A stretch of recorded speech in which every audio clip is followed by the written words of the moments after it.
பின்மாறி கால மழைக்காக வேண்டிக் கொள்ளுங்கள்.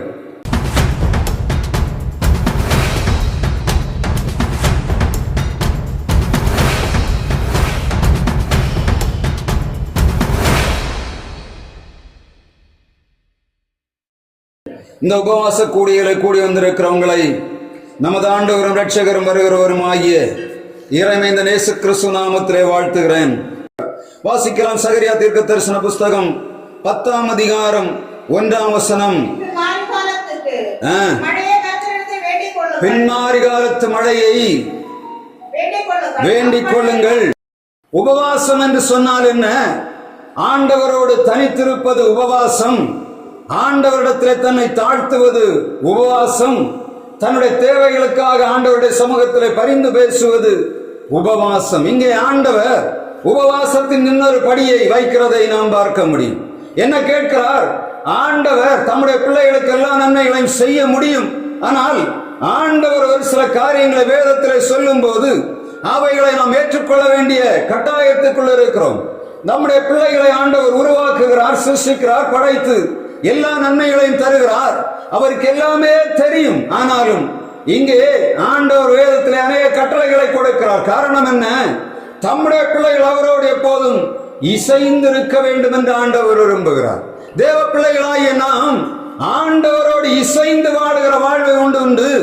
ஆண்டவரை விட்டு இந்த உலகத்திற்காக வாழுகிற வாழ்வு உண்டு. உபவாச கூடு என்று சொன்னால் என்ன?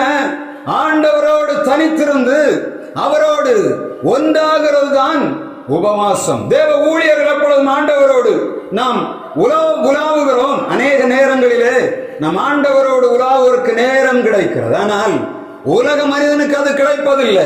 காலையில் எழும்பின உடனே இன்றைக்கு நான் வேலைக்கு போக வேண்டும், என்னுடைய பிள்ளைகளுக்காக நான் சம்பாதிக்க வேண்டும், நான் இந்த உலகத்தில் ஒரு வீடு கட்டி கொண்டிருக்கிறேன், அதற்கு காரியங்களை செய்ய வேண்டும், கடன் வாங்கி இருக்கிறேன், கடனை மீட்ட வேண்டும், என்ன செய்வதென்று தெரியாதபடி அதிகாலை நேரத்திலே மனிதர்கள் எழும்பும் போது என்ன செய்கிறோம்? இன்றைய பாடு எப்படி நடக்கும் என்பதை தேடிக்கொண்டிருக்கிறோம். ஆனால் தேவ ஊழியர்கள் என்ன செய்கிறார்கள்? காலையில் எழும்பி ஆண்டவரோடு உறவாடி தேசத்துக்காக ஜெபிக்க வேண்டும். ஆண்டவருடைய பிள்ளைகள் இந்த உலகத்திலே தம்முடைய பிள்ளைகள் செழிப்பாய் வாழ வேண்டும் என்று ஆண்டவருடைய சமூகத்திலே காத்து கிடக்கும் போதுதான் அவளோடு ஒன்றாகிறார்கள். உலகத்தில் வாழுகிற மனிதர்களை போல இன்றைக்கு உலகத்திலே தேவ ஊழியர்கள் மாறிப்போன. அதனால தான் இன்றைக்கு தேசத்தில் அக்கிரமங்கள் நடக்கிறது. நாம் கண்ணார பார்த்து கொண்டிருக்கிறோம். எரேமியா சொல்லுகிறார் தன்னுடைய புலம்பல் புத்தகத்தில் 2ஆம் அதிகாரம் 19ஆம் வசனத்திலே, எல்லா தெருக்களின் மனைகளில் மூர்ச்சித்து கிடக்கிறவன் பிள்ளைகளுக்காக நதியளவாக கண்ணீர் விடு என்று சொல்லுகிறார். ஆண்டவருக்கு தெரியாதா? எல்லா தெருக்களின் மனைகளும் பிள்ளைகள் மூர்ச்சித்து கிடக்கிறார்கள். சமீப நாட்களிலே நாம் நம்முடைய தேசத்தை பார்த்து கொண்டிருக்கிறோம். கிட்டத்தட்ட 50 வருடங்களுக்கு மேலாக இந்த நம்முடைய தமிழகமானது ஒரு அக்கிரமத்துக்குள்ள சிக்கிக் கொண்டபடியினாலே, கவர்ச்சி என்ற போதைக்குள்ள சிக்கிக் கொண்டபடியினாலே எந்த தேசத்திலும் இல்லாத ஐக்கியத்தனம் அக்கிரமம் நம்முடைய தேசத்திலே நடந்து கொண்டிருக்கிறது. கவர்ச்சியும் ஆபாசமும் சாராயமும் எல்லாம் இந்த தேசத்தை அழித்து விட்டது. மனிதர்கள் ஆண்டவரை தேடுவதற்கு பதிலாக உலக மனிதர்களுக்கு பின்னாக போய்விட்டார். காரணம் என்ன தெரியுமா? தலைவன் ஒழுங்காக இருந்தா கீழே இருக்கிறவன் அப்படி இருப்பான், யோக்கியனா இருப்பான். தலைவன் யாரு? பொல்லாதவன். பொல்லாதவன் என்ன செய்வான்? தன்னுடைய குடிமக்களை பார்க்க மாட்டான். தனக்கு ஏதாவது கிடைக்குமா? தன்னுடைய குடும்பம் நன்றாயிருந்தால் போதும், உலகம் எப்படி போனாலும் பரவாயில்ல. தன்னுடைய சுயத்தை நிறைவேற்றும்படியாக தலைவர்கள் எழுப்பினார்கள். தேசம் அக்கிரமத்துக்குள்ளே போனது. ஊழியர்கள் ஆண்டவருடைய பிள்ளைகளுக்கு அப்பொழுதே அறிவிருந்திருக்க வேண்டும். என்ன செய்திருக்கணும்? அன்றைக்கு முழங்கால் விழுந்து கிடந்து தேசத்துக்காக விழுந்து கிடந்திருப்பார்கள் என்று சொன்னான். தேசம் இவ்வளவு பாழாய் போயிருக்காது. இன்றைக்கு எல்லாம் 50 வருடங்களுடைய வரலாறை நாம் பார்த்தோம் என்று சொன்னார். அந்த சின்ன வயசுல இவங்க பெரியவர்கள் செய்த தவறுகள் இன்றைக்கு சமுதாயத்தை பாதித்துக் கொண்டிருக்கிறது. ஒரு தேசத்திலும் இல்லாத அழிவு தமிழ்நாட்டிலே ஒரு மனிதனை நம்பி நம்ம பார்த்த 41 உயிர்கள் பலிகடாவாகி போகிற சிறு பிள்ளைகள், பச்சை பிள்ளை, அதுக்கு மேல 7 பேர் 8 பேர் மிதித்து அதுக்கு மேல கொண்டிருக்க. கொஞ்சம் யோசித்து பாருங்க. ஒரு பிள்ளையை உருவாக்குவது ஆண்டவருடைய வார்த்தை சொல்லுகிறது. கப்பத்தின் கனி கர்த்தரால் கிடைக்கும் பலன். எல்லாருக்கும் ஆண்டவர் பிள்ளையை கொடுக்கல. இந்த பொம்பளைகள் எவ்வாறு இருக்கணும்?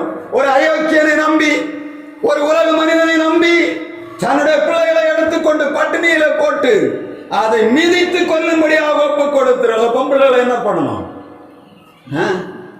யோசித்து பாருங்க. என்ன பண்ணணும்? பொம்பளைகளை என்ன பண்ணணும்? இவளை போட்டு அந்த பிள்ளைகளோட இவ்வளவு சாகடிச்சிருக்கணும். அப்பதான் அந்த தேசம் மறந்துருக்கும். ஒருத்தி சொல்லுகிறான், நான் 26 வயதமாக லவ் பண்ணி கொண்டு இருக்கிறேன், கல்யாணம் பண்ணி பிள்ளைகளை வைத்திருக்கிறார்கள். எவ்வளவு கேவலமான உலகத்துக்குள்ளே வாழ்ந்திருக்கிறோம். தேவ பிள்ளைகள் யார்? ஆண்டோட பிள்ளைகள் ஆண்டோட சமூகத்திலே விழுந்து கிடக்க வேண்டிய காரங்களிலே உலகத்துக்கு பின்னாக போனபடியினாலே தேசம் இப்பொழுது அக்கிரமத்துக்குள்ள சிக்கி கொண்டு கிடக்கிறது. எந்த ஊழியக்காரன் இப்ப பேசினாலும் சொல்லுவானுங்க, வேலையை பார்த்துட்டு போவோம், வேலையை பார்த்துட்டு போவோம். ஆனா அப்படி இல்லை. என் வாக்கின்படி மழை பெய்யாது பயந்திருந்தாங்க. சாது கொச்சு குஞ்சு அவர்கள் எங்க பகுதியில் ஊழியம் செய்துட்டு இருந்தாங்க ஒரு காலத்துல. எல்லாரும் வீட்டுல மண்ணெண்ணெய் விளக்கு எரியும், அவரு வீட்டுல எங்க இருக்கும்? பச்சை தண்ணீரை விளக்கு எரியும். எப்படி புரியுதா? ஊழியர் இருந்தாங்க. அந்த தேசங்கள் அசைக்கப்பட்டிருக்கிறது. இன்னைக்கு இதுல நடக்கிறது அங்க நடக்காது. பார்த்திருக்கா? உண்டா இல்லையா? ஒரு முதலமைச்சர் வரும்போது 100 வண்டி முன்னாடி வருது. இதே இடத்துல பக்கத்துல கேரளால இருக்கு. அவங்க ஒரு வண்டியில ஜாலியா போறாங்க, உட்கார்ந்து குடிக்கிறாங்க. பக்கத்துல நம்ம கூட உட்கார்ந்து டீ குடிச்சிட்டு போறாங்க. யாரு? மினிஸ்டர்ஸ்.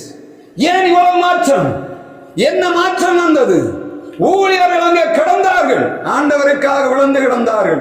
தேசம் பாதுகாக்கப்பட்டிருக்கிறது. ஆனால் இங்க அப்படி இல்லை. இங்க வந்தவன் போனா எல்லாம் எதோ செய்து சம்பர வித்தைகளை ஆடி ஜனங்களை திசை திருப்பினபடியினாலே தேசம் அழிந்து கிடக்கிறது.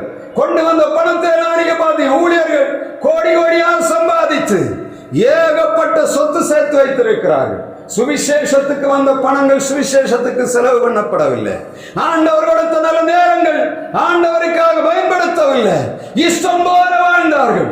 ஊழியர்களுடைய மனைவிகளை பார்த்தோம்னு சொன்னார், கேவலமான காரியங்கள் நடந்து கொண்டிருந்தது. இன்றைக்கு தேசம் அழிந்து யாரிடத்துல போய் குறை சொல்லுவது? ஆண்டோடைய வார்த்தை சொல்லுகிறது, பின்மாரிக்காக வேண்டிக் கொள்ளுங்கள். அந்த முன்மாரி காலம் எப்படி இருந்தது? இயேசுவின் சீடர்கள் அந்த நாட்களிலே வாழ்ந்த நாட்களிலே ஆண்டவருடைய ஆவியானவர் அளவில்லாமல் ஊற்றப்பட்டார். முன்மாரி காலத்திலே கர்த்தருடைய பரிசுத்த ஆவியின் வல்லமை எருசலேமிலே ஊற்றப்பட்டது. ஆண்டவருடைய வார்த்தை சொன்னது. அவர் சொன்னார், இதோ வானத்திலும் பூமியிலும் சகல அதிகாரம் எனக்கு கொடுக்கப்பட்டிருக்கிறது. நீங்கள் வெளியே புறப்பட்டு போய் சகல ஜாதிகளையும் சீஷராக்கி பிதா குமாரன் பரிசுத்த ஆவியின் நாமத்தினாலே அவர்களுக்கு ஞானஸ்நானம் கொடுத்து நான் உங்களை கட்டளையிட்டு அவள் கை கொள்ளும்படி அவர்களுக்கு உபதேசம் பண்ணுங்கள் என்று சொல்லி போன இயேசு தன்னுடைய மாதிரியை வைத்தார். சரிதானே? இயேசு பரிசுத்தவான். அவர் ஜெபிக்க வேண்டிய வேலையே இல்லை. ஆனால் தன்னுடைய சீடர்களோடு நடக்கும் போது இயேசு எப்பொழுதும் ஜெபம் பண்ணினார், ஒரு மாதிரியை வைத்துக் கொடுத்தார். இன்றைக்கு ஊழியர்களுக்கு ஜெபிப்பதற்கு நேரம் இல்லை, கொடி பிடிப்பதற்கு நேரம் வந்து விட்டது. சமீபத்தில் நான் பார்த்தேன், ஏகப்பட்ட கிறிஸ்தவ முன்னணிகள் உருவாகி இருக்கிறது, ஏகப்பட்ட கிறிஸ்தவ ஐக்கியங்கள் உருவாகி இருக்கிறது. எல்லாம் அரசியல்வாதிகள். அதுக்கு பின்னாடி நீங்க பாத்தீங்க இருக்கிற எல்லாமே அயோக்கிய பசங்க, ரவுடிகள தலையில கிறிஸ்தவ முன்னேற்ற கழகம் வந்திருக்கிறது. இதுக்கு பின்னாடி போறது யாரு? பாஸ்டர். மேல இருக்கிறானா கீழே யாரு இருக்கா தெரியுமா? அவன் நேரம் வர்றான், பாஸ்டர் மேல வைத்து சொல்லுகிறான், பாஸ்டர் எங்க கூட ஒத்துழைங்க, நாங்க பார்த்துக்கிடும். கலெக்டர் ஆபீஸுக்கு முன்னாடி கொடி பிடிச்சிட்டு உட்கார்ந்து இருக்கிறாங்க. ஊழியக்காரன். ரொம்ப வேதனை. யாரு? மற்றவங்க இல்ல, எல்லாம் ஒண்ணு இல்லைன்னு சொல்லாம உட்கார்ந்துட்டு இருக்காங்க கலெக்டர் ஆபீஸுக்கு முன்னாடி. அவன் ஒரு கூட்டம் உட்கார்ந்து இருக்கிறாங்க. யாரு? கிறிஸ்தவனை பேரை வைத்துக் கொண்டு ஒரு அயோக்கிய கூட்டம் உட்கார்ந்து இருக்கு. அதுக்கு பின்னாடி மேடையில யாரு உட்கார்ந்து இருக்குது? தேவனுடைய ஊழியன் என்று சொல்லக்கூடிய வெள்ளை அடிக்கப்பட்ட கல்லறைகள் உட்கார்ந்து இருக்கு. எப்படிப்பட்ட காலத்தில் நாம் வந்திருக்கிறோம். ஆண்டவர் போயிட்டாரப்பா, கிறிஸ்தவத்தை விட்டு ஆண்டவர் போய்விட்டார். கிறிஸ்தவன் என்று சொல்லக்கூடியவர்களுக்குள்ளே இயேசு இல்லை. உலகம் நிறைந்து கிடக்கிறது, அக்கிரமம் எங்க போனாலும் சரி. ஊழியனுடைய வரைமுறை நீங்க எடுத்து பார்த்தீங்கன்னா 50 வருடங்களுக்கு முன்பாக உள்ள ஊழியனை பாருங்க, இப்போ உள்ள ஊழியனையும் பாருங்க, 2 வித்தியாசம் இருக்கு. வித்தியாசம் மாறி போச்சு. இப்போ எல்லா ஜனங்களும் கேட்கிறாங்க, இவன் செய்யற ஊழியம் சரியா, இவன் செய்யற ஊழியம் சரியா, இவன் சொல்லுகிற சரியா, அவன் சொல்லுகிற சரியா என்று தெரியவில்லை. காரணம் என்ன? ஆண்டவருடைய ஆவியானவர் விட்டு விட்டு போய்விட்டார். இவங்க இஷ்டத்துக்கு இப்ப ஆடிக்கொண்டு கிடக்கிறார்கள். கர்த்தருடைய வார்த்தை சொல்லுகிற பின்மாறி காலத்து மழையை வேண்டிக் கொள்ளுங்கள். அப்போஸ்தலர் 2:8 சொல்லுகிறது, பரிசுத்த ஆவியானவர் வரும்போது நீங்கள் பலன் அடைவீர்கள். நீங்கள் எருசலேமிலே சாட்சி, யூதேயாவிலே சாட்சி, சமாரியாவிலே சாட்சி, பூமியின் கடைசி பரியந்தம் நீங்கள் அதற்கு சாட்சிகள். நம்முடைய சாட்சி எப்படி இருக்கு? இந்த கூட்டத்தில் போனவங்கள மிக பிரதானமாக கிறிஸ்தவர்கள் அநேகம் போனார்கள். இந்த நடிகனை பார்க்க போன பெரிய கூட்டத்தில் ஆண்டவருடைய வல்லமை இறங்கி இருந்தனா அவன் அன்னையே சத்துருப்பான். அந்த இடத்துல எத்தனை ஊழியர் நம்ம பார்த்துட்டு இருந்தோம். ஒரு தேசத்தை அழிக்கும்படியா ஒரு அக்கிரமத்தின் கிரியை வெளிப்படுகிறது. கண்ணுக்கு தெரியலையா? நாம சொல்லணும், பிள்ளை நீ சினிமா பார்க்க கூடாது, நீ டிவியில பார்க்க கூடாது என்று சொல்லுகிறோம். அவனை பார்க்கிறதுக்கு ஒரு கூட்டம் போகும்போது போக கூடாது என்று எச்சரிக்கிற கிறிஸ்தவர்கள் இல்ல, ஊழியர்கள் இல்ல. காரணம் என்ன? நீ போக கூடாதுன்னு சொன்னா அடுத்த வாரம் சர்ச்சைக்கு வர மாட்டாங்க. காரணம் என்ன? அப்படியாகி போய்விட்டு அரசியலும் உள்ள வந்துச்சு. ஊழியத்துக்குள்ள அரசியல்வாதி வந்தபடியினால இன்றைக்கு எது செய்வதென்று தெரியவில்லை. எனக்கு எம்எல்ஏ வந்தா போதும், எம்பி வந்தா போதும், கூட்டத்துல கூப்பிட்டு பின்னாடி போய் உட்காருன்னு சொல்லணும். அதை விட்டுட்டு அவன மேல யாரு? ஊழியர்கள் அரசியல்வாதியை கூட்டி உட்கார வச்சு அமைச்சர் அவ்வளவு தகராறுனால தான் இந்த சமுதாயம் சீர்கட்டு கிடக்குறது. அப்படிதானே? பிள்ளைகள் எல்லாம் கேவலமா போ. காரணம் யாரு? நம்ம யாருகிற தலைவர் ஒழுங்கில்ல, அவனை தூக்கி மேல உட்கார வச்சிருந்தா எப்படி இருக்கும்? ஊழியனுடைய காரியத்தை ஆண்டவர் கணக்கு கேட்கக்கூடிய நாட்களில வந்து விட்டோம். ஒரு காலத்துல உபவாசம் இருந்து ஜெபித்தோம், சரீரத்திலே விடுதலை பெற்றோம். ஊழியர்கள் ஆஸ்பத்திரியை நினைத்து பார்க்கவில்லை. ஒரு காலத்துல சொன்னாங்க, மருந்து பார்க்காத கொல்லுகிறான் என்று சொன்னார்கள். விசுவாசத்துல நின்றார்கள், ஆண்டவர் பலன் கொடுத்தார். இன்றைக்கு ஊழியக்காரனாக நாம இருந்தாலும் சொன்னோம். முதல்ல கேட்கறது என்னத்த? உடம்பு சரியில்லைன்னா ஆஸ்பத்திரிக்கு தேடி போகிறோம். பின்மாறி இந்த ஆண்டவர் சொல்லுகிறார், முன்மாறி காலத்திலே ஆண்டவர் ஊற்றின அதே ஆவி ஊற்றப்பட வேண்டும் என்று சொன்ன சகரியா தீர்க்கதரிசி சொல்லுகிறான், பின்னாரி காலத்து மழையை வேண்டிக் கொள்ளுங்கள். உபவாசம் என்று சொன்னார் என்ன? வேண்டுதல் செய்வதுதான் உபவாசம். இது ரொம்ப தெளிவா தெரியணும். உபவாசம் வந்து கையை கால ஆட்டிட்டு டமுக்கு டமுக்குன்னு அடிச்சுட்டு போயிட்டு அதில் உபவாசம். கலைந்த வாரத்தில் நம்ம தியானித்தோம். எஸ்ரா 8:21 அவன் சொல்லுகிறான். அந்த 8ஆம் அதிகாரத்தை படித்து பாருங்க. எஸ்ரா செய்த உபவாசம் என்ன? அவன் தன்னுடைய தலைமுடிய பிடுங்கி தூர எறிகிறான், தாடியை பிடுங்கி தூர எறிகிறான். உபவாசம் என்று சொன்னால் என்ன? என்னுடைய ஜனங்கள் அக்கிரமத்துக்கு போய்விட்டார்கள், உலகத்துக்கு பின்னாக போய்விட்டார்கள், ஸ்திரீகள் சேர்ந்து கொண்டார்கள். இப்பொழுது கூட கல்யாணம் போட அப்படின்னு உனக்கு தைரியம் இல்லை. காரணம் என்ன? அவனு காணிக்க இல்லாட்ட இவன் வாழ முடியாது. எத்தனை ஊழியங்களை நாசம் பண்ணி விட்டார் அந்த ஆள். எத்தனை நல்ல ஊழியர்கள் செய்த அந்த ஊழியத்தில் உள்ள எல்லா ஆத்துமாக்களையும் பிடுங்கி எடுத்து விட்டான். கடைசியில் அவன் என்ன நினைத்துக் கொண்டு எல்லாம் பிடுங்கிட்டேன் நினைக்கிறான். ஆண்டவர் கணக்கு வச்சிருக்கிறார். எப்படி கொடுப்பார்? எல்லா ஊழியருடைய கண்ணீரும் அங்கே இருக்கு. ஒரு ஊழியர் சொல்லுகிறார், ஐயா ஒரு 10 போகிற குடும்பத்தை நான் கஷ்டப்பட்டு சம்பாதிச்சேன், வந்தான் அப்படியே இழுத்துட்டு போனேன் ஐயா. சாகுறவரை சொன்னார், என்னுடைய ஊழியத்தை கெடுத்தவன் என்று சொன்னார். அவர் எப்படி ஜோம் பண்ணிட்டு இருந்திருப்பார்? என்ன நல்ல பெரிய ஆளாக தான் இருக்கான், அந்த இடத்துல பெரிய ஆள் என்ன போல எதையிலன்னு சொல்லிட்டு இருக்கான். ஆண்டவர் கணக்கு வச்சிருக்கார். பரலோகத்துக்கு போவார்களான்னு தெரியல. ஏன்னா நீ யார்?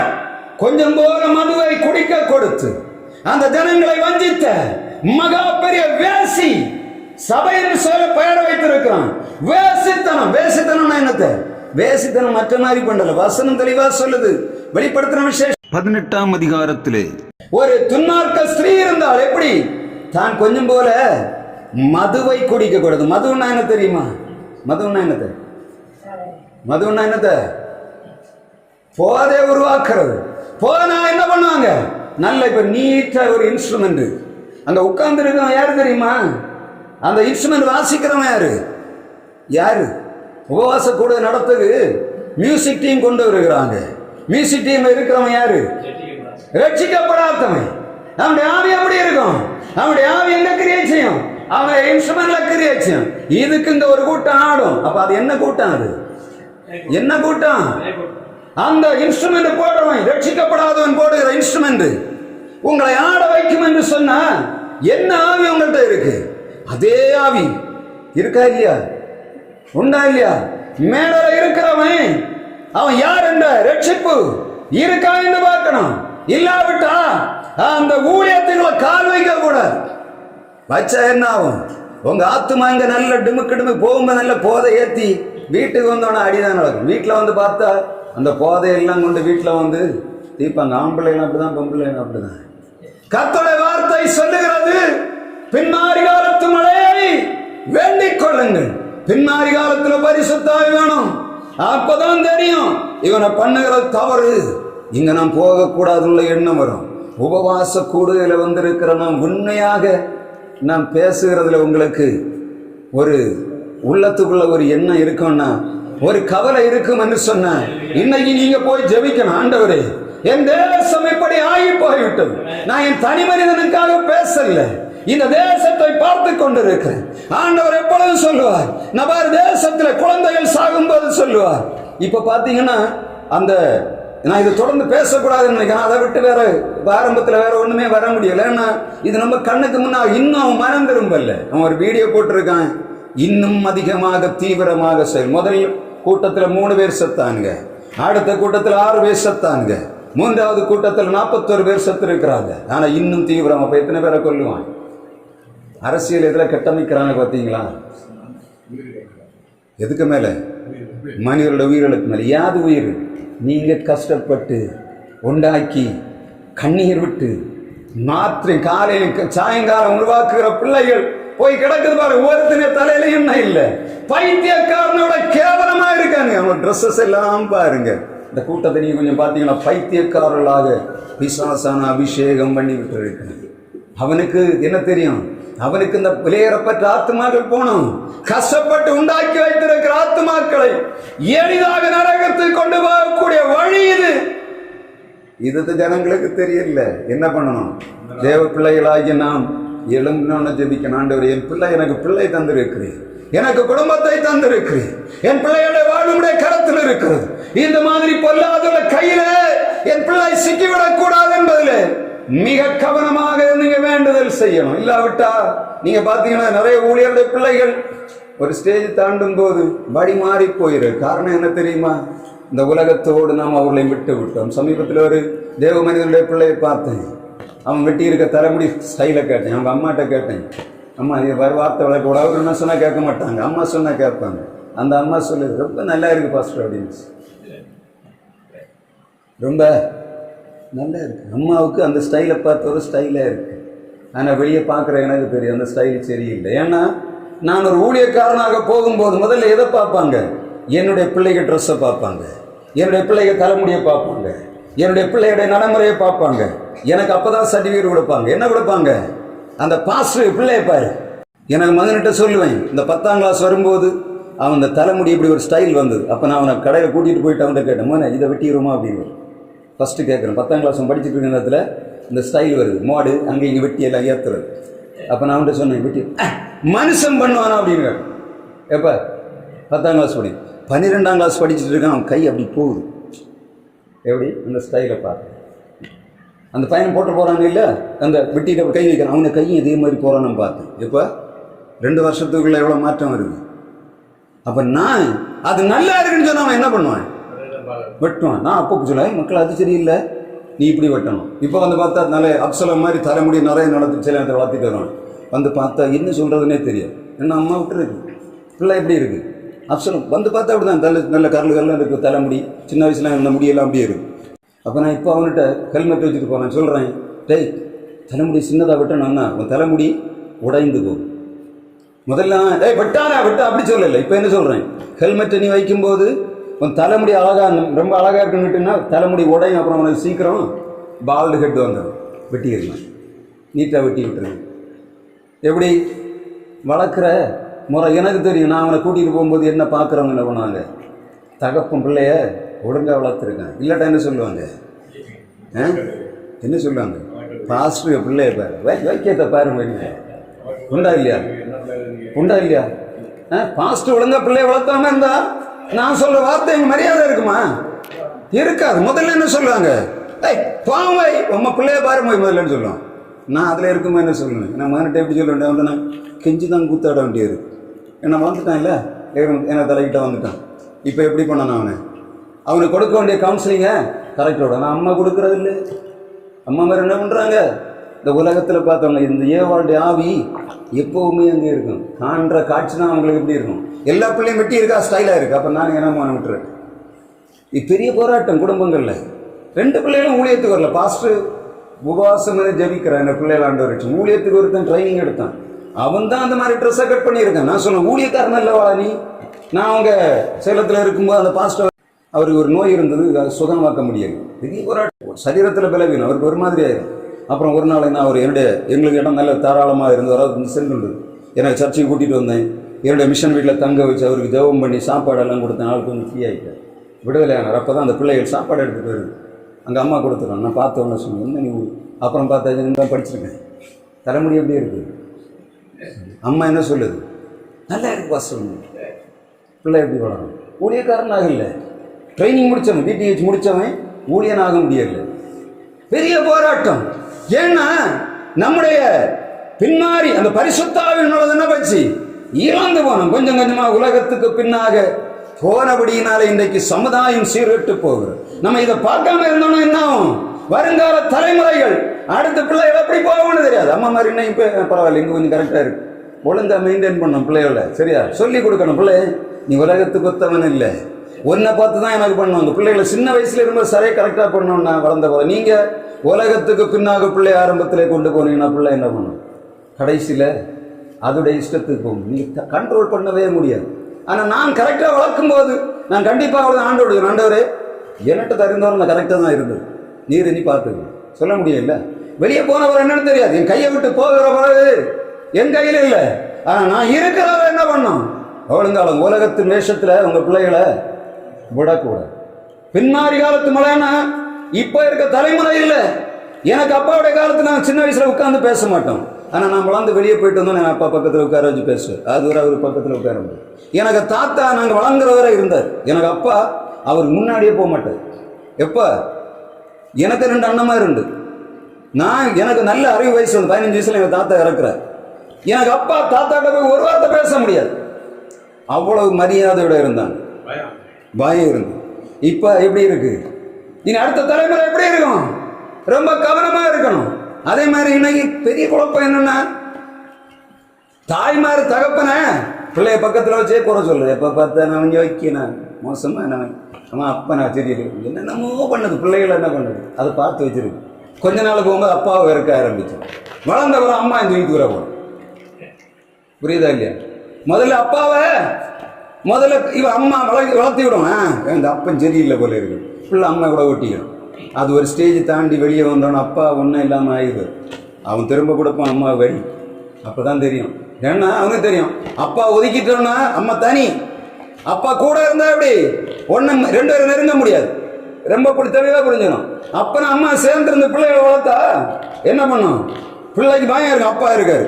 இந்த பிள்ளை அப்பனை விட்டு ஒதுக்கிட்டோன்னா அவன் பார்த்துக்கணும், அப்பன் வேற நம்ம பார்த்துக்கணும், அம்மா இருக்கா. இது இந்த சமுதாயங்கள்ல வர அதுதாங்க நடக்குது. சொல்லுறாங்க எனக்கு மனைவியை போகாதுன்னு சொன்னேன், அவன் 2 பிள்ளைகளை தூக்கிட்டு போனான். ஒருத்தர் சொல்றான் நல்ல நேரத்தில் நான் எங்க தலைவர் நான் வரல, நான் பார்த்துட்டு தான் வரும், பார்த்துட்டு வரல. இங்கே போச்சு 41 போயிருக்கு. ஒரு சொல்லுகிறார் வரிசையாக அடுக்கி வச்சிருந்தாங்களா மார்ச் வரியில வரிசையாக பிள்ளைகள் 8 பிள்ளைகள் எல்லாரும் வரிசையாக அடிக்கி ஒரே இடத்துல அடிக்கிறது. எப்படி இருக்கும்? 41 குணத்தை பாருங்க எப்படி இருக்கும். ஒரே நாள் ராத்திரி மார்ச் வரியில் 41 பேர் அடிக்கடி 10 நிமிஷத்துக்கு ஒன்றா அடிக்க அனுப்பிட்டு இருக்காங்க. நமக்கு நம்ம செய்தியாக பார்க்கறது இல்லை, நம்ம வருங்கால தலைமுறையை பார்க்கணும். அடுத்தது என்னது? இந்த மாறல் தொடர்ந்ததுன்னா அடுத்து நம்முடைய பிள்ளைகள் நம்ம கையில் இல்லை. தேசம் அழிவுக்கு நேராக போகிறது. தேவ பிள்ளைகளாய் நாம் உபவாச கூடுதல வரும்போது நமக்கு ஒரு வேண்டுதல், ஆண்டவரே என் தேசம் அழிந்து போகக்கூடாது, என்னுடைய பிள்ளைகள் அழிந்து போகக்கூடாது. அதுதான் உபவாசம். வந்து வேண்டிக் கொள்ள ஆண்டவருடைய சமூகத்தில் வரும்போது நம்முடைய பெருமூச்சில் ஆண்டவரிடத்தில் போகணும். நம்முடைய விண்ணப்பங்கள் ஆண்டவருக்கு நேராக போகணும். நம்முடைய வேண்டுதல் ஆண்டவருக்கு நேராக போகணும். நம்முடைய குடும்பம், நம்முடைய பிள்ளைகள், நம்முடைய உறவினருடைய பிள்ளைகள், உற்றாருடைய பிள்ளைகள் இந்த கவர்ச்சிகளை நம்பி, பெரிய ஆளுகளை நம்பி, கூட்டத்தை நம்பி, இப்ப எங்க ஒரு கூட்டம் நடக்குது, எங்க ஒரு கூட்டம் நடக்குது, போனோம்னா போங்க, போயிட்டு சரி, அது ஒன்னும் சொல்ல தெரியல. ஏன்னா இது உலகத்துல 41 பேர் அப்படி செத்து போனாங்க. இந்த கூட்டம் எப்படின்னா ஆவிக்குற சாகடிக்கும். உங்களுக்கு தெரியுதானு தெரியல. உண்மையான ஆவி உள்ளவங்க இது தவறான காரியங்களை புரிந்து கொள்வாங்க. அவர் நல்ல ஜெபம் பண்ணுகிறாரு, நல்ல அற்புதங்கள் நடக்குது. சாத்தான் கூட அற்புதம் பண்ணுவான் ஐயா. பிசாசுகளை கூட்டம் கூட அற்புதம் பண்ணுது. நல்ல சுகமா பிரசங்கம் பண்ணுவாங்க, நல்ல சூப்பரா ஜெபம் பண்ணுவாங்க. உங்களுக்கு பணத்தை எல்லாம் கொண்டு போய் இந்த பிள்ளைகளையும் கூட்டிட்டு அங்கே போய் இடிபட போகாதுங்க. போங்க, நான் போகக்கூடாதுன்னு சொல்லக்கூடாது. போங்க, உங்களுக்கு ஆண்டவர் தந்திருக்கிற ஆவி சரியான ஆவிதான முதல்ல பார்த்துக்கிட்டு போங்க. நீங்கள் யார்? வேறுபரிக்கப்பட்ட கூட்டம். அவங்க யாரு? உலகத்தை. உங்களுக்கு தெளிவாக தெரியுமானதில்லை. ஒரு சுவிசேஷகர்னா சுவிசேஷ பணியை செய்யணும்.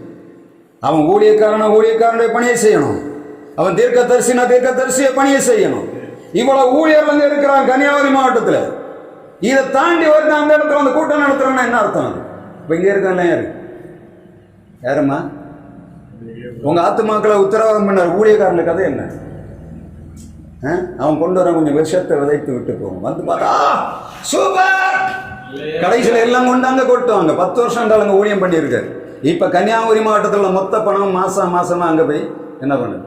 டெபாசிட் பண்ண 30,000 20,000 மாசம் கொண்டு டெபாசிட் பண்ணுறாங்க. அவர் முதல்ல இயேசு விடுவிக்கிறாருன்னு சொன்னார். இப்போ ஆஸ்பத்திரி கட்டி இயேசு விடுவிக்கிறார். இப்போ ஆஸ்பத்திரி கட்டி இயேசு விடுவிக்கிறார். எப்படி? ஊழியத்துடைய ஆரம்பம் என்ன? இயேசு விடுவிக்கிறார். வந்தாரு, நிறைய காரியங்கள் நடந்தது. ஏன்னா அவ்வளோ உபவாசம் இருந்தது, அது மட்டும் தெரியும். இவங்க ஒரு டீமா வந்து ஊழியம் பண்ணிட்டு போகும்போது வீட்டுக்கு போகிற பைசா இருக்காது. எங்கே படுப்பாங்களாம்? பஸ் ஸ்டாண்டில் படுத்துறேன். உங்களுக்கு அந்த கதைகள் தெரியாது. ஆண்டவர் பார்த்தார், இவனை ஒன்றும் கொடுக்கலையா? இப்போ எல்லாத்தையும் மொத்த பணம் எல்லாம் எங்கே போகுது? மாதம் என்ன அங்கே கொண்டே அங்கே கையில் கொடுக்கறது இல்லை. என்ன கவுண்டர் போட்டு டெபாசிட் பண்ணிட்டு வராங்க. 30,000 20,000. இங்கே காணிக்கை கேட்டால் 100 ரூபா போட மாட்டாங்க. ஒரு மாதம் ஒரு கவர் வச்சா சோத்திர காணிக்கை 100 ரூபா இருக்கும். ஆனால் எவ்வளோ சம்பளம் வாங்குவாங்க தெரியுமா? 2 லட்சம் 3 லட்சம் வாங்க. சோத்திர கவரில் எவ்வளோ இருக்கும்? 100 ரூபா இருக்கும். கேட்டால் போய் வேலையை பாருங்க, காணிக்கை போய் நீர் பேசுறது. என்ன பண்ணுவாங்க? மாதம் கொண்டு போய் பக்காவாக டெபாசிட் பண்ணிடுவான். பணம் எங்கே போகுது? அவனை எங்கே வந்திருக்கான். ஒரு ஊழியக்காரர் சொல்கிற, பாஸ்டர் இந்த ஒரு வாரத்தில் ஒரு நாள் ஒரு இடத்துல ஜெபம் பண்ணுவோம். அந்த நாட்கள் தான் சொல்கிறாரு, நாங்கள் எல்லாம் இருக்கிறோமே, ஊழியர்கள் இருக்கிறோம், எங்களுக்கு ஒரு 500 ரூபாய் தரக்கூடாதா? 1 கோடி ரூபா கொண்டு கொடுக்குறோம். எங்கே? அரசாங்கத்துக்கு 1 கோடி ரூபா கொரோனா அமௌண்ட் எங்கேருந்து வந்துருக்கணும்? 1 கோடின்னு சொன்னாங்க. 1 கோடி ரூபா கொண்டு கொடுக்குறோம். அந்த நேரமாக நாங்கள் பேசிகிட்டு இருக்கோம். 100 ரூபாய் இல்லை, 1 கோடி ரூபா அரசாங்கத்துக்கு. இப்படி புரிஞ்சுக்கணும். நமக்கு அந்த ஆவியில் விடுதலை இல்லாமல் இருந்தால் நம்ம கண்டதெல்லாம் ஆங்கோலம் கொண்டது. நான் இது ஏன் பேசுகிறேன்னா, கொரோனா நேரத்தில் டிவியில் அந்த ப்ரோக்ராம் ஆரம்பித்தார். எனக்கு டிவியில் நான் இப்போ பக்கத்தில் இருக்கிற இடத்துல ஒரு நாளைக்கு பார்த்து போயிட்டு வந்துட்டு இருக்கேன். அவர் சொல்கிறார், இன்னும் 3 நாளைக்கு தமிழ்நாடை விட்டு கொரோனா போயிடும் அப்படின்னு சொல்றாரு. அவர் சொல்றாரு, சாமுவேல் வந்தாலும் சரி, தானியேல் வந்தாலும் சரி, தீர்க்கதரிசி வந்தாலும் சரி, இதை நான் செய்ய போறதில்லை. இவன் வார்த்தையை நான் கேட்க போறதில்லை. ஏன்னா நீங்க கொரோனா காரணத்தை ரோமர் 1ஆம் அதிகாரத்தில் படிச்சு பாருங்க. 16ஆம் வசனம் 32ஆம் வசனம் வரையில் ஆண்டவர் சொல்லுகிறார். கொரோனாவுக்கான காரணம் என்னன்னு சொல்றார். 2019ஆம் வருஷத்துல ஆண்டவரே இந்த தேசத்துக்காக ஒரு தீர்க்க தரிசனம் செய்ய தரணும்னு எனக்கு ஒரு 2 நிமிஷம் நான் பேசுறேன். எடுத்து பார்த்தா தெரியும். அப்பதான் சொன்னார், இந்த India will be affected by the unknown diseases because they accepted homosexuality. இந்த இந்திய தேசமானது முறைதவர்ன செக்ஸை அவங்க அங்கீகரித்தபடியினால இந்திய தேசம் கண்களால காணப்படாத நோயினால பாதிக்கப்படும் சொன்னார். நீங்க வாய்ஸ் ஆஃப் காட் சேனல் இருக்கு, அதுல போயிட்டு பார்த்தீங்கன்னா தெரியும். நான் 2019 கிட்டத்தட்ட ஒரு 3 மாசத்துக்கு மேலே ஆண்டோட சமூகத்தில் உட்கார்ந்து ஒரு இடத்துல செய்தி கொடுக்க போயிருந்தேன். ஒரு ஆந்திராவில் ஒரு இடத்துல. அப்போ அந்த 1ஆம் தேதி ஆண்டவர் கொடுத்த செய்தியில் இந்த தீர்க்க தரிசனம் செய்ய வச்சிருக்கேன். 2 நிமிஷம்.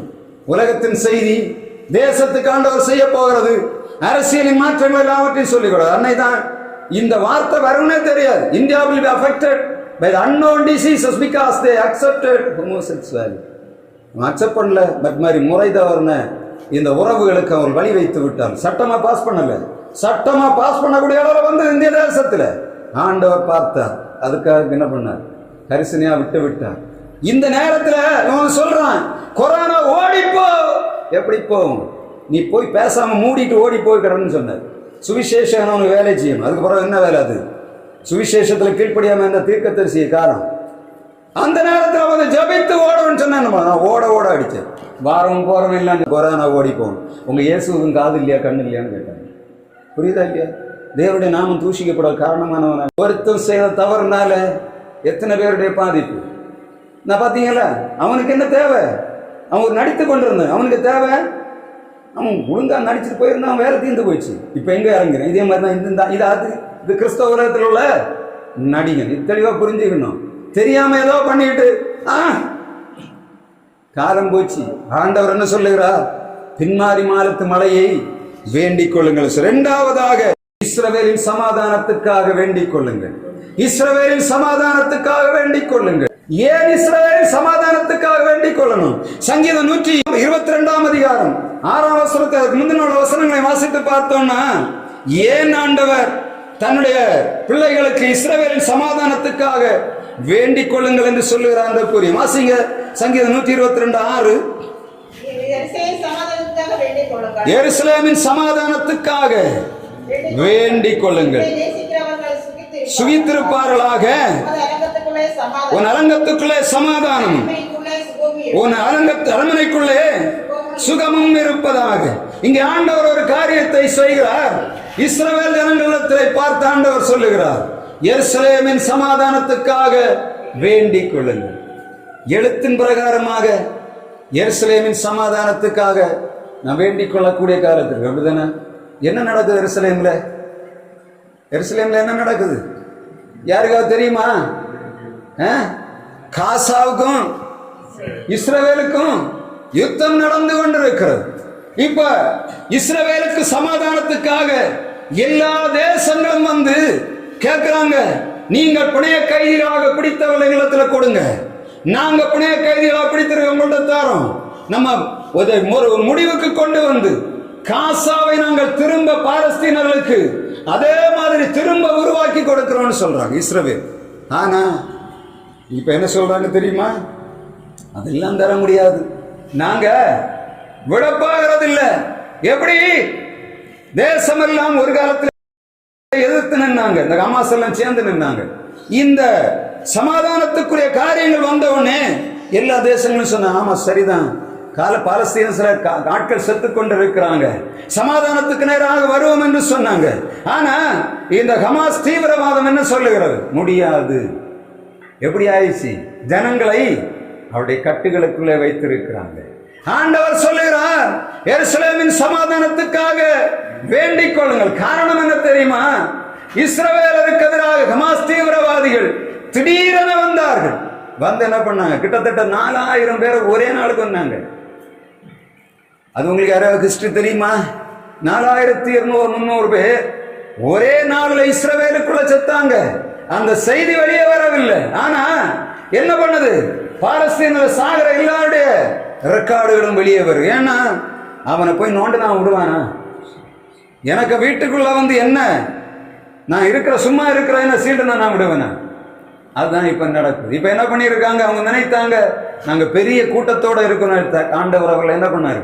தனிமைப்படுத்தி விட்டார். ஆனா இந்த தீவிரவாதிகள் குடும்பம் இல்ல, கோத்திரம் இல்ல. அவனுக்கு மனுஷன் முன்னாடி காண்றதெல்லாம் என்னத்த? அவனுக்கு எதிராளி. அவனுக்கு படிப்பிக்கப்பட்டிருக்கிற காரியம் என்ன? அவனுடைய மூல செலவு எப்படி பண்ணப்பட்டிருக்கு தெரியுமா? அவளுக்கு தேவையான இதெல்லாம் கொடுப்பாங்க. அந்த நேரம் வரும் கமெண்ட் பண்ணுவாங்க, சுடனா சுடணும். அவன் அதுக்கப்புறம் திரும்பி பார்க்க கூடாது. அங்க இருக்கிறது என்ன இருந்தாலும் சரி, அது பொம்பளையா இருந்தாலும் ஆம்பளையா இருந்தாலும் குழந்தையா இருந்தாலும் சரி, என்ன பண்ண முடியாது. அவளுக்கு கண்ணுக்கு முன்னாடி அப்படி தெரியாது. கமாண்ட் மாத்திரம் தான் தெரியும். என்ன பண்ணணும்? நாங்கள் யாருக்காக யுத்தம் பண்ணுகிறோம்? எங்கள் கடவுளுக்காக யுத்தம் பண்ணுறோம். அது மாத்திரம்தான் இருக்குமே தவிர அங்க இருக்கிற பிள்ளையாகும், அங்க இருக்கிற அம்மாவாகும், அங்க இருக்கிற அப்பாவாக இருக்கும் இந்த நினைப்பு அவளுக்கு. இந்த நேரத்தில் நீங்க பாத்தீங்கன்னா தெரியும், ஒரு தேசத்துல யுத்தம் நடக்குதுன்னா அந்த தேசத்துல சமாதானம் இருக்காது. பிள்ளைகளை காலையில ஸ்கூலுக்கு அனுப்பும் போது அவள் சொல்லுவார்கள், ரொம்ப கவனமா வரும், அங்கங்கே பதுங்கு குழிகள் வெட்டி வைத்திருப்பாங்க, இங்க போர் மேகம் சூழல் முதல்ல சொல்லுவாங்க, உயிரை காப்பாத்த நீ என்ன பண்ணணும், பங்கருக்குள்ள ஓடிரு. எப்படி பங்கர் சங்கங்கே வெட்டி போடுவாங்க. மற்ற வெளிநாடுகளில் வீடுகள் கட்டப்படும் போது அண்டர் கிரவுண்ட்ல ஃப்ளோரு கீழே ஒரு மாடி இருக்கும். ஏன்னா யுத்தங்கள் வந்தா போய் தங்கி இருக்கும். அந்த நேரத்தில் நாங்கள் பாதுகாப்பு கொடுக்க முடியாது.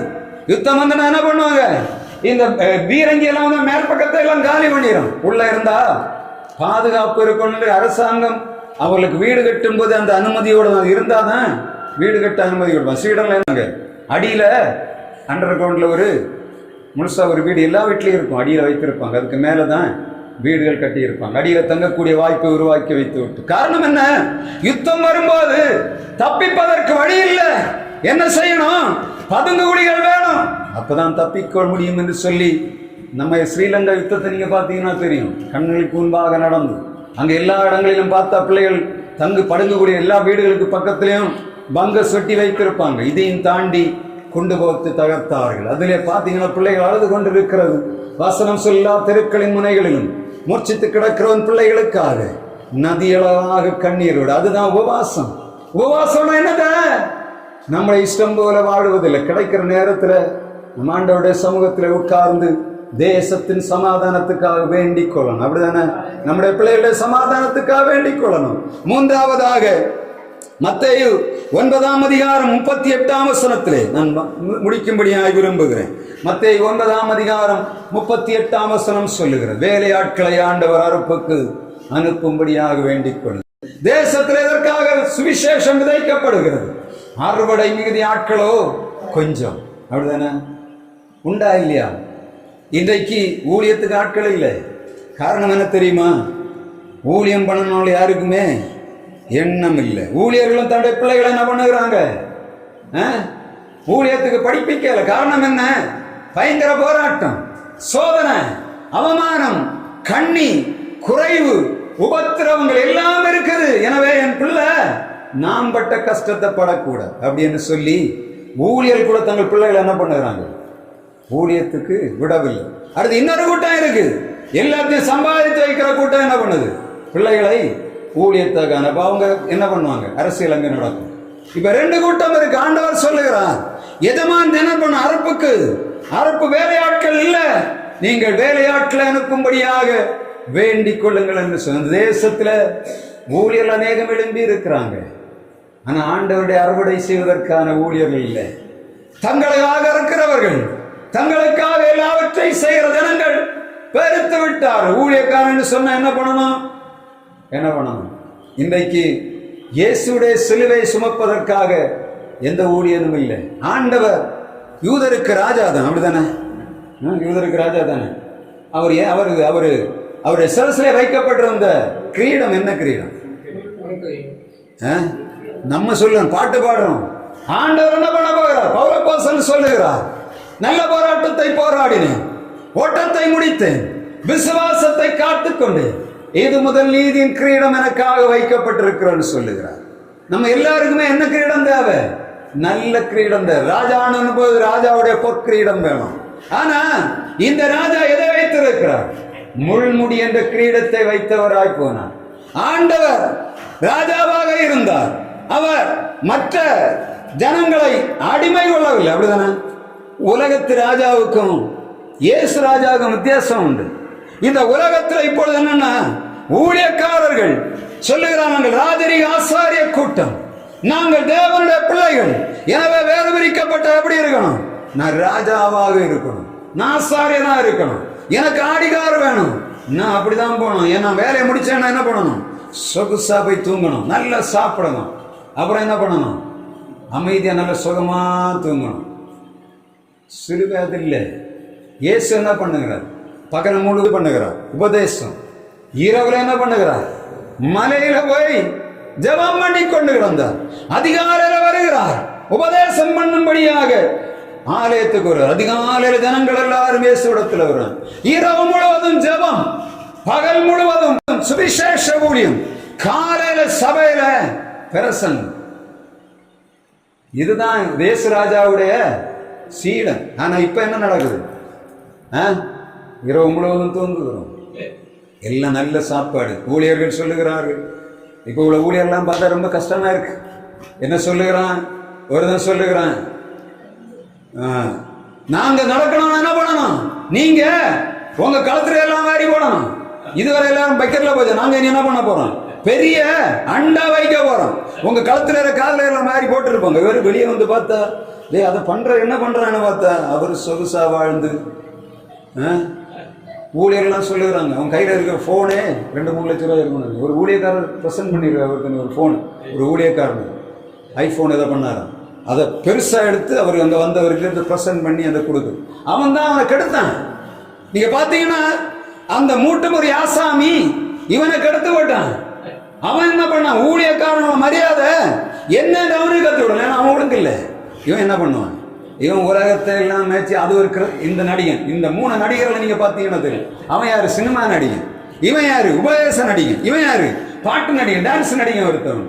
இப்படி தேசம் எப்படி வச்சு மொத்தம் நாசமாகி கிடக்கு. பசங்க கேட்கறாங்க, அவன் ஊழியன் இல்லையோ? அவன் பாட்டு பாடி அந்த பாட்டு பாடும் பார்த்தா, வெறும் கையாய் நான் கடந்து வந்தேன், 2 பரிவாரங்கள் எனக்கு தந்து. என்ன அழகா பாடுறாங்க பார்த்தீங்களா? பாட்டுக்கு மீனிங் தெரியுமாம்மா?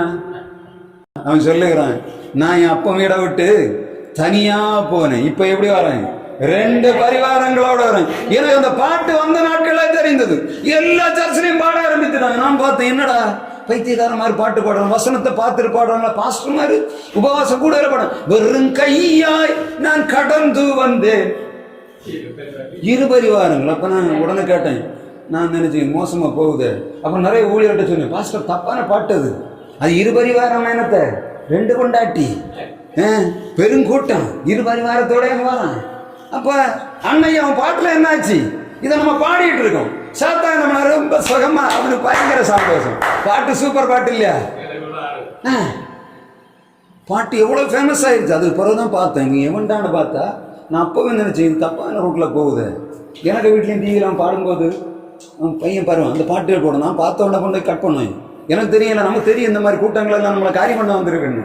ஆனா அவன் என்ன பண்ணுவான், நாயிலாரத்தில் கூட அவன் போட்டுட்டு நான் ஏதாவது கண்டுட்டேன்னு, அவன் பாஸ்டர் இல்லையோ அப்படின்னு எப்படி என்கிட்ட கேட்பான். அவன் பாஸ்டர்னு சொல்லுவான். எப்படி இருக்கும்? நான் பாஸ்டர் இல்ல, அவன் நடிகன். ஒருத்தனை ஒத்துக்கிடல. கடைசியில் என்னாச்சு? நான் நினைச்ச மாதிரியே நடந்து உலகத்தில் அரெஸ்ட் பண்ண மாதிரி அவனையும் கொண்டு போட்டிருந்தாங்க ஒரு இடத்துல அரெஸ்ட் பண்ண. ஏன்னா நமக்கு தெரியணும், ஏன்னா கிறிஸ்துவ உலகம் பாழ்பட்டு போச்சு. ஆண்டவர் சொல்லுகிறார் என்ன பண்ணணும்? கடைசி நாட்கள் இதெல்லாம் நடக்கும். அப்ப என்ன பண்ணணும்? தேவ பிள்ளைகளாகி நாம் உபவாசம்னா அதுதான். வீட்டில் எல்லாம் பண்ணிட்டீங்க, எல்லா தேவைகளை முடிச்சு ஆண்டோடைய சமூகத்தில் வந்து நம்முடைய இருதயங்களை ஆண்டோடைய சமூகத்தில் ஊற்றுவது தான் உபவாசம். எப்பவும் கவனமா இருக்கணும். உபவாசம்னு போற சும்மா கேஷுவலா போகாதுங்க.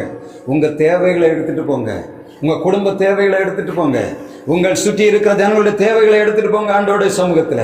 உங்க தேசத்துடைய காரியத்தை எடுத்துட்டு போங்க. உங்க பிள்ளை எதிர்காலத்தை ஆண்டோடைய சமூகத்துல கொண்டு வந்து விண்ணப்பத்தோடு ஆண்டவரத்துல கூட, ஆண்டவரே என் தேசத்துல எப்படி காணப்படுகிறது, என் பிள்ளைகள் பாதிக்கப்படக்கூடாது, இந்த எண்ணம் எப்பவும் வேணும். இந்த அரசாங்கம் செய்கிற எல்லா காரியமும் என்னுடைய சந்ததியை பாதிக்கும். இன்னும் 75% மேல பசங்க எல்லாம் குடிச்சு கும்மாளம் விடுகிறார்கள். ஆனா கல்யாணத்துக்கு வரன் பார்க்க போகும்போது சொல்லுவாங்க, பாஸ்டர் ஒரு நல்ல பையனா பார்க்கணும். எப்படி? குடிகாரம் இல்லாம பார்க்கணும். எப்படி பார்க்கறது? குடிகாரம் இல்லாம எல்லாம் பண்ணுவாங்க. பொங்கலை கேட்டா சொல்லுவாங்க எல்லாம் சரி, அவன் நல்லா பண்ணுவான், நல்ல எல்லாம் பண்றான், குடிச்சவன் வேண்டாம் இல்லை. அரசாங்கம் என்ன சொல்லுது? குடிக்க ஊக்குவிக்கிறது. நமக்கு எப்படி இருக்கு? பிள்ளைகளுடைய வாழ்வு கேள்விக்குறியாயிடுச்சு. இதையும் தாண்டி நான் குடிகாரன், நம்ம பிள்ளைகளை ஒழிச்சு கொண்டு போயிடுறான். எப்படி? தண்ணி அடிச்சு நல்ல போதை நல்ல ஸ்ட்ராங் வந்து அவள்கிட்ட போய் நின்றுட்டு அழகான பசப்பு வார்த்தைகளை போட்டு பிள்ளைகளை கொண்டு போயிடுவாங்க. முடிவென்ன நல்லவனுக்கு பிள்ளைகள் கிடைக்கல. அயோக்கிய பேரில் பிள்ளைகளை என்ன பண்ணுது? போய் மாட்டிக்கிட்டு திரும்ப எங்கே வருது? ஊழியக்காரன்ட்ட தான் வருது. நம்ம என்ன பண்ணுகிறோம்? பிள்ளைகளை கண்டிக்க வேண்டிய இடத்துல கண்டிக்கல, அவங்க இஷ்டத்தை விட்டுட்டோம். குடும்பம் அப்படியே கொண்டு போச்சு. பிசாசானன் வஞ்சித்து விட்டு சாவரா வாழ்றான்னு நினைக்கும் போது பரிதாபம் யாருங்கிறது தெரியுமா? ஊழியக்காரன். அவன் சொல்ல, ஆண்டவரே மன்னியும் ஆண்டவரே. இழந்து போன வாழ்க்கையை திரும்ப கொடுக்க முடியுமா? இழந்து போன வாழ்க்கையை திரும்ப. நான் அரசாங்கம் என்ன பண்ணுது? குடிங்கடா, இன்னும் குடிங்கடான்னு சொல்லுது. தேசத்துல வாழ்ந்திருக்கிற நாம் ஜெபிக்கிறது மாத்திரமல்ல, இதுக்கு மிக ஆணித்தரமாக நம்ம எழும்பி இவங்களை ஓட்டு கொடுக்காம நம்ம தூக்கி தூர போடாம இருந்தா வருங்கால தலைமுறை காலி. கடைசி நேரத்துல வந்து சொல்லுவாங்க, ஒருத்த உண்மையை பேசுவான், இது செய்யக்கூடாது, அவனை பார்க்க மாட்டான். கடைசியில் என்ன பண்ணுவாங்கன்னா, இவனுக்கு ஊத்துங்க, பிஜேபி வந்துடும். எப்படி? ஏய், நீ என்ன தவறு செய்தன்னு சொல்ல மாட்டாங்க. இவ்வளவு ஜனங்களை நாங்க கெடுத்திருக்கோம் சாராயத்தை கொடுத்து, அப்படி சொல்லி உங்களை ஓட்டு வாங்குவாங்களா? உங்களை திசை திருப்பி கொள்ளையடிச்சிருவாங்க கடைசி நாட்கள்ல. ரொம்ப கவனமா இருந்த ஆண்டோடைய சமூகத்தை ஒப்பு கொடுத்து எல்லாருமா துணிஞ்சிறங்கணும். இனிமேல் இந்த தேசத்துல சாராய கடை திறக்கிறவனுக்கு என்னுடைய ஓட்டு இல்ல. அப்படி வந்தா எல்லாரும் இழங்கணும். என்ன பண்ணணும்னா, இந்த கடைசி நாட்கள் கலைஞ எலெக்ஷன் நீங்க பாத்தீங்கன்னா தெரியும், சாமிமாரெல்லாம் கூடி இந்த ஆட்சியை கொடுக்கணும், கொடுத்துடலாம், நம்ம அந்த பிஜேபி வரக்கூடாதுன்னு சொல்லி அவங்க கொடுத்த எல்லாத்தையும் பார்த்தாங்க. வந்தவொடனே முதல்ல சாராயத்துக்கு நாங்க ஸ்டாப் பண்ணணும்னு எழுதியிருந்தாங்க. வந்தவொடனே அந்த சாமியார் போய் சொல்லுகிறார் கூட்டத்தில், ஏய் நம்ம எல்லாரும் சேர்ந்து சாராயம் வர சாராய கடை மூடன்னு சொன்னனால நம்ம ஓட்டக்கூடாது சொன்னோம். அந்த அந்த ஆள் அரெஸ்ட் பண்ணாங்க. அப்படிப்பட்ட சூழ்நிலை வந்து அந்த தேசம் முழுசம் எழும்பி இருந்துன்னா இவன் விளையாடி இருப்பாங்களோ? நம்ம இஷ்டத்து உறங்க ஆரம்பித்து விட்டோம். நமக்கு ஆண்டவர் தந்த கையில் தந்துற நல்ல விலையேறப்பெற்ற ஒரு வாக்கு கொண்டு போய் ஒன்னில் எங்கேயாவது பாடம் கொண்டு குத்திடுறோம். இல்லை நான் வீட்டில் கிடந்து உறங்குறேன், எனக்கு அதுக்கு சம்பந்தம் இல்லைன்னு. பிள்ளைகளை பார்க்கணும். முதல்ல உங்கள் பிள்ளைகளுடைய கண்களை பாருங்கள். நீங்கள் விட்டுட்டு போகும் இந்த பிள்ளைகள் எங்கே போகுதுன்னு கவனிக்கணும். அதை கணக்கு பண்ணி உங்களுடைய வாழ்வில் நம்ம வாழ்ந்து முடித்துட்டோம். ஆனால் ஓட்டை என்ன பண்ணணும்? கரெக்டாக கொடுக்கணும். இல்லையா கொடுத்தவன் தப்பானவனா போய் உட்கார்ந்து அவனை கீழே இறக்குற வர போராடணும். இல்லாவிட்டா என்ன ஆகும்? வருங்கால தலைமுறை நாசமா போயிடும். நம்முடைய பிள்ளைகளாகிய தேவ பிள்ளைகளாகி நாம் என்ன செய்யணும்? எருசலேமின் சமாதானத்துக்காக வேண்டிக் கொள்ளணும். அதே போல இந்த பின்மாரிக்காக வேண்டிக் கொள்ளணும். கடைசியா நம்ம என்ன வாசித்தோமே, அது என்ன? வேலையாட்கள் குறையும். உண்மையான வேலைக்காரன் இல்லை. இந்த பசங்களை கையில பிள்ளைகளை விட்டுறாதுங்க. நம்முடைய வருங்கால தலைமுறை பற்றிய ஒரு எண்ணம் நமக்கு இருக்கும்னா நம்ம உபவாசத்தில் ஆண்டோடைய சமூகத்தில் வேண்டிக் கொள்ளணும். நம்ம எஸ்ரா வேண்டிக் கொண்ட மாதிரி வேண்டிக் கொள்ள சொல்லலை. எஸ்ரா பண்ண மாதிரி உபவாசம் யாரும் வேதத்தில் செய்த மாதிரி இல்லை. ஏன்னா அவ்வளவு வேதனையோடு அடிமைத்தனத்தில் வந்தவனுக்கு தன்னுடைய அரங்கம் கட்டப்பட்டு இனி ஒண்ணுமே செய்ய முடியாத கிடக்கிற நேரத்தில் ஒரு உபவாசத்தை கூறினான். அது செய்யலாம். அட்லீஸ்ட் என்ன பண்ணணும்?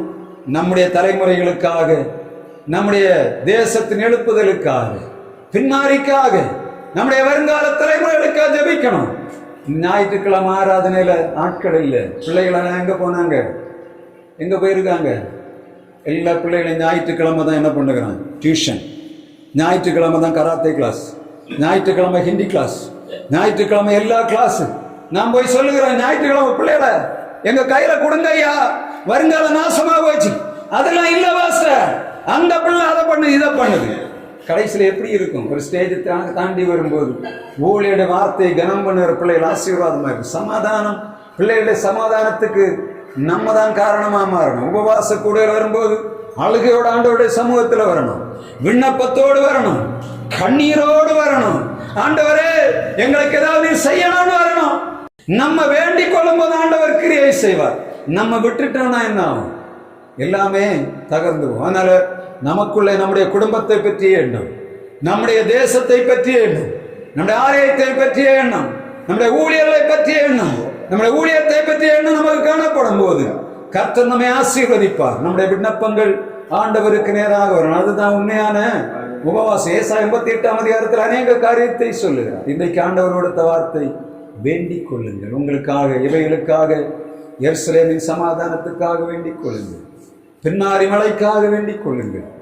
நம்முடைய தேசத்திலே ஆண்டவர் தம்முடைய பிள்ளைகளை பத்திரமாய் பாதுகாக்கும்படியாக நாம் ஆண்டவரிடத்திலே விண்ணப்பங்களை வைக்கிற நாள் இவைகளாக இருக்கணும். உள்ளத்துக்குள்ள ஒரு என்ன வேணும்? என்ன உபவாசத்துக்கு வந்திருக்கிறேன், ஒரு வாரமாவது ஜெபிக்கணும். நீங்க இந்த விண்ணப்பங்களை ஆண்டவருடைய சமூகத்தில் வைக்கணும். தேசத்தில் எழும்பி வருகிற அந்த அக்கிரமத்தின் கிரை அற்று போகணும். உண்மையான மனிதர்கள் வரணும். இங்க இருக்கிறவங்க எல்லாம் ஊழல்வாதியா போனாங்க. அதனால என்ன பண்ணார? எல்லாருக்கும் தெரியும் ஊழல் வந்திருக்கு, அதை மாற்றணும்னு ஒருத்தம் வருகிறான். வாரவனும் சரியான ஆள் இல்லை. எங்கேயாவது கொண்டு போய் குத்தி நம்முடைய தேசத்தை அழித்து விட ஜபிக்கணும். இன்னொரு நீங்க ஜபிக்கணும். நம்முடைய தேசத்துல ஒரு நல்ல ஆட்சி, காமராஜருடைய காலம் வரையிலும் தேசம் ஆசீர்வாதமாக இருந்தது. தனி மனிதனாக அந்த இடத்துல 9 அணைகளை கட்டினார். அநேக காரியங்களை தேசத்துக்காக செய்தார். பிள்ளைகள் வறுமையின் பட்டினியில் மீண்டெடுக்க வேண்டும் என்று சொல்லி போராடினார். அவனை தூக்கி தூர போட்டாங்க. 60 வருஷமா தேசம் நாசமாகி கொண்டிருக்கிறது. மலைகள் ஒரு பக்கம் போகுது, மணல்கள் ஒரு பக்கம் போகுது, ஆறு தண்ணீரை வந்து விட்டது. தேசம் பாலைவனமாகி கொண்டு வருகிறது. கன்னியாகுமரி மாவட்டத்தில் ஏசி போடாம வாழ முடியாத சூழ்நிலைக்குள்ள நம்ம வந்து விட்டோம்.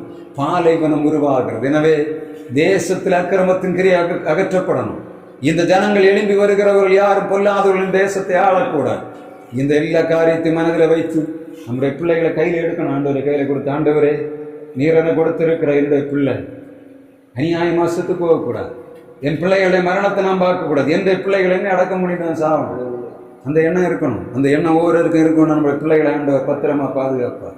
அநேக ஜனங்கள் சொல்லுகிறார்கள், ஒரு பையனை வைத்துக் கொண்டு சொல்லுகிறார்கள், கடைசி நேரத்தில் இவன் எனக்கு அடக்கம் பண்ணுவான் நினைத்தேன் பாஸ்டர். நான் அடக்கம் பண்ண வேண்டிய சூழ்நிலை உருவாகி. காரணம் என்ன? வீட்டில் போய் சண்டை போட, எனக்கு 2 லட்ச ரூபாய் பைக் வேணும்னு கேட்டேன். எவ்வளவு போராடி பார்த்தான், கேட்கல. எல்லாருமே சேர்ந்தான், கேட்கறானே வாங்கி கொடுங்கன்னு சொன்னான். ஒரு வாரத்தில் ஆளு போச்சு.